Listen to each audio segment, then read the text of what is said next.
Assalamualaikum warahmatullahi wabarakatuh. Perkenalkan, nama saya Muhammad Fahri Ahmad Arif, teknik komputer.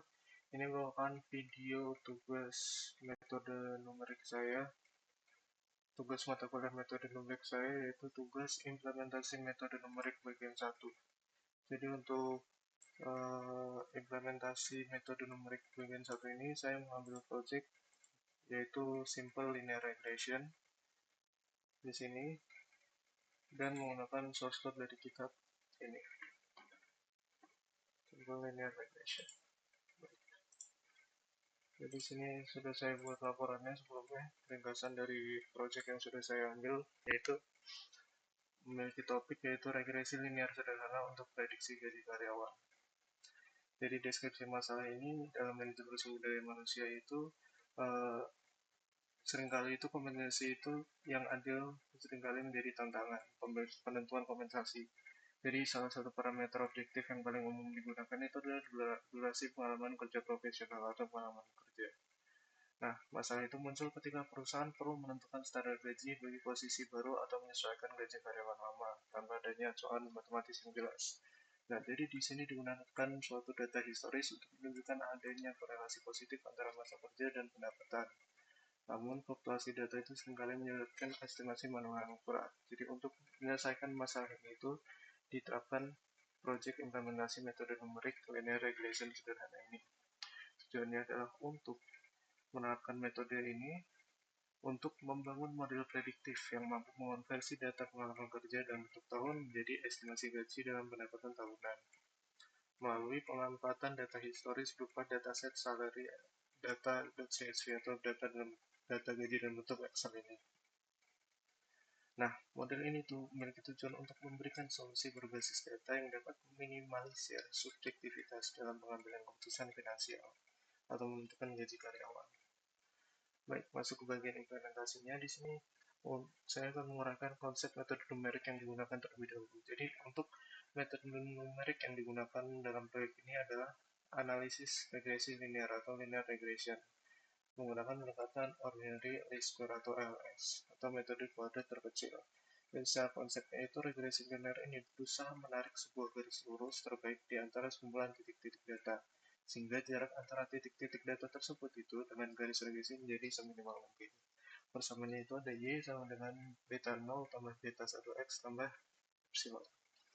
Untuk beta 1 itu merepresentasikan kemiringan atau slope yang menunjukkan besarnya kenaikan gaji tiap tahunnya, dan beta 0 ini adalah suatu intercept yang menunjukkan nilai gaji dasar saat pengalaman kerja masih bernilai 0. Untuk proses numerik LS ini bekerja dengan meminimalkan jumlah kuadrat dari residu atau epsilon, yaitu selisih nilai gaji aktual dengan nilai prediksi yang dihasilkan oleh garis regresi. Nah, dengan meminimalkan fungsi kesalahan ini, kita dapat memperoleh nilai koefisien beta 0 dan beta 1 yang paling optimal, sehingga garis tersebut mampu melewati sebaran data dengan tingkat akurasi tinggi. Masuk ke implementasi kode. Di sini ada source code dan di sini ada outputnya yang akan dihasilkan dari source code tersebut, di mana berupa berbentuk kurva. Di sini garis regresi dan data-data aktualnya. Dan di sini ada prosesnya. Di sini saya masukkan ke dalam laporan, namun saya akan langsung menjelaskan implementasinya pada Google Colab yang sudah saya siapkan di sini. Oke. Jadi sini sudah saya siapkan source code yang sama seperti sebelumnya. Jadi yang pertama ini kita import dulu library-nya. Di sini ada pandas, numpy, matplotlib, scalar model selection, dan scalar linear model. Nah, setelah kita jalankan dan sudah berjalan, ini berarti library sudah diimport. Lalu kita import datasetnya. Di sini dataset yang kita ambil atau salary data CSV ini, data Excel ini kita ambil dari link berikut. Dan di sini akan dibaca datanya.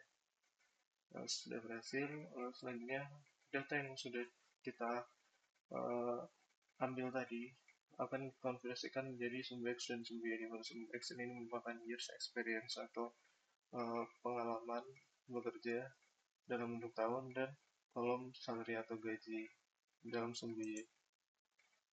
Nah, selanjutnya kedua data yang sudah dikonversi menjadi sumber X dan sumber Y ini akan ditrain atau dilatih dan dites. Nah, setelah di-train, data tersebut akan diterapkan atau diimplementasikan metode numeric berupa linear regression. Di sini ada regression, kita jalankan. Nah, di sini ada outputnya sudah keluar. Lalu saja setelah data ini diimplementasikan, kita akan generate prediction ya, dan generate juga hasil visualisasi dari hasil prediction yang dibuat. Nah, di sini ada visualisasi dari hasil prediksi yang dibuat, di mana untuk titik-titik kecil ini merupakan data aktual dari gajinya, dan garis merah ini adalah garis regresi atau garis prediksinya. Dan yang terakhir di sini ada hasil perhitungan dari implementasi metode numerik yang diimplementasikan. Jadi hasil persamaan model numerik ini ada Y sama dengan 9312,558X ditambah 26.380,10.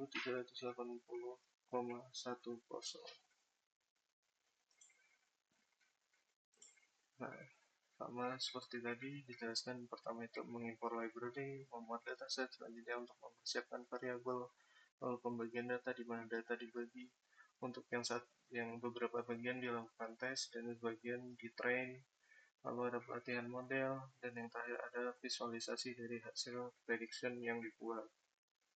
Nah, masuk ke bagian kesimpulan. Jadi apa kesimpulan dari proyek ini? Jadi penerapan metode regresi linear sederhana pada dataset gaji karyawan ini menunjukkan bahwa metode numerik itu mampu memberikan pendekatan yang sangat efektif dalam memecahkan masalah prediksi linear. Berdasarkan hasilnya tadi, model ini itu memiliki tingkat presisi yang tinggi karena didukung oleh dataset yang memiliki korelasi yang kuat antara variabel pengalaman dan pendapatan. Dalam kesimpulan praktisnya dari implementasi ini adalah kemudahan penggunaan algoritma OLS baik dalam platform pemrograman seperti Python maupun dalam perangkat lunak spreadsheet seperti Excel. Baik, mungkin itu saja hasil dari ringkasan proyek yang saya temukan di internet dan saya pelajari serta saya rangkum dan ringkas serta saya coba implementasinya sebagai bagian dari tugas mata kuliah metode numerik saya, yaitu tugas implementasi metode numerik bagian 1. Baik, jadi saya Muhammad Fahri Akmal Arif dari kelas metode numerik kelas A mengucapkan terima kasih sudah menonton. Kurang lebihnya mohon maaf. Wassalamualaikum warahmatullahi wabarakatuh. Sekali lagi terima kasih banyak.